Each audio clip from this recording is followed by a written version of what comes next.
Hello and welcome everybody to another top 5 video. This week we're going to be discussing top 5 Pokemon villains of all time.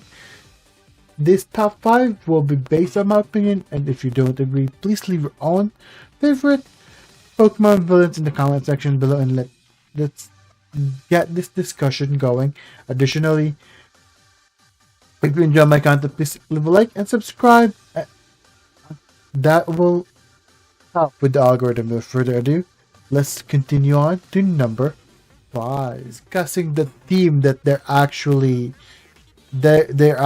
representing. So number 5 is going to be Lysander of Team Flare. I mean, aesthetic wise, I feel like Lysander is one of the most underrated Pokemon villains of all time. I mean, Pokemon X and Y is where a lot of fans actually fell off because, well, it's just an underwhelming game. But for me, Pokemon X and Y is definitely one of my favorite Pokemon games of all time. I mean, it's the very first 3D animated Pokemon game.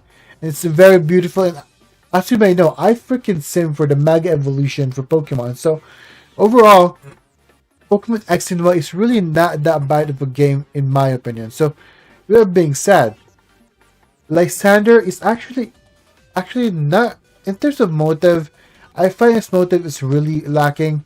Just creating a beautiful world in his own design, and it is designed by actually destroying the region itself by using an ancient weapon that was created by an ancient king. That's essentially the plot of the entire Pokemon X and Y. I do find it a little bit lacking, but overall, it's here in the top 5. So solely because I freaking love the aesthetics of Lysander. So number 5, solely because of the aesthetics, I love Lysander, yo. Like, that final battle where he has that bug robot, I freaking love how cool that was. Freaking each of the design for all of the admins, the special officers, and freaking even the grunts. I legitimately love Team Flare's design. So yes, number 5 is gonna be Team Flare. Number 4, Ghetsis from Team Plasma. A little bit higher than Team Flare because for me, I do think Ghetsis is like the PETA of the Pokemon world, and so it started off as a PETA and then it revolves around Ghetsis wanting world domination, just having him use the Pokemon of the world. So for me, I definitely love the aesthetic in the lore for Ghetsis more than Team Flare does. Just saying, and then the aesthetics, of course, I love the aesthetic of Team Flare. I love characters like Chorus and being used by Ghetsis for world domination and being used in a way where they think they're liberating Pokemon. Instead, they're actually fulfilling Ghetsis' plan of world domination. So for me, in terms of lore alone, Ghetsis makes sense in a way because of the initial lore, and also I love a lot of the characters. I love the design for Ghetsis. I love even the Team Plasma in Pokemon Black and White 2. Overall, Team Plasma is definitely a little bit better in my opinion than Team Flare. So number 4 is gonna be Ghetsis and Team Plasma. Let's proceed into number 3 is another MILF waifu appreciation for this Pokemon list. Of course, there's gonna be a lot of those. So of course, I'm gonna be putting Lusamine. It's mainly because she's the very first female protagonist. Reminds me a little bit of Ragyu, where she was obsessed initially to like otherworldly beings, and then in the anime she's rather cute and very doting mother, but in the video games she take it a little further. Like, she originally started off just looking for a way to reunite with her family, with her husband, but then that gets corrupted and it blew up out of proportion for our lady Lusamine from Aether paradise, and now he's obsessed, or she's obsessed, with other really beings such as the Ultra Beast. So, for me, Lusamine, definitely a contender for crazy Pokemon villains of all time. So, either Paradise Lusamine is my number 3. Without further ado, let's proceed to number 2.